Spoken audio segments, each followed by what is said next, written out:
এইভাবে একবার বাড়িতে থাই ফিশ কারি বানিয়ে দেখো, সবাই কিন্তু চেটেপুটে খাবে। একটা বাসা মাছের ফিলেট নিয়ে নিয়েছি। মাছটাকে প্রথমে স্কোয়ার করে কেটে নেব, তারপরে ম্যারিনেট করব। ম্যারিনেশনের জন্য এখানে আমি আজকে ইউজ করেছি আদা রসুনের গুঁড়ো, একটা গোটা পাতিলেবু আর দুটো ডিম।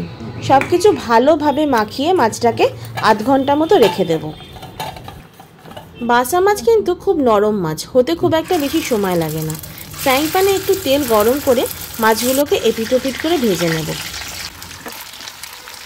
10-12টা কাজু এক বাটি নারকেলের দুধের সাথে মিশিয়ে একটা পেস্ট বানিয়ে রেখে দিলাম। গ্রিন পেস্টটা এবার বানিয়ে নেব। তার জন্য লাগবে হচ্ছে রসুন, আদা, কিছুটা পেঁয়াজ লাগবে, আর লাগবে অল্প ধনেপাতা। আর মেইন যে ইনগ্রেডিয়েন্টস সেটা হচ্ছে লেমন গ্রাস। ফ্রেশ লেমন গ্রাস ইউজ করেছি। তার সাথে দিয়ে দেবো বেসিল লিভস আর একটু গন্ধরাজ লেবু। সব কিছু ভালোভাবে মিক্সিতে দিয়ে একটা গ্রিন পেস্ট করে নেব। তার মধ্যে একটুখানি কাঁচা লঙ্কাও দিয়ে দেব।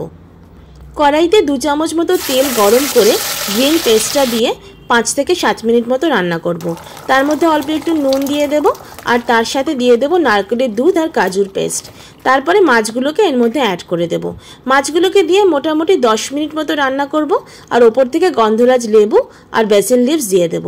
স্টিম রাইসের সাথে থাই ফিশ কারি ট্রাই করে জানিও কিন্তু কেমন লাগলো।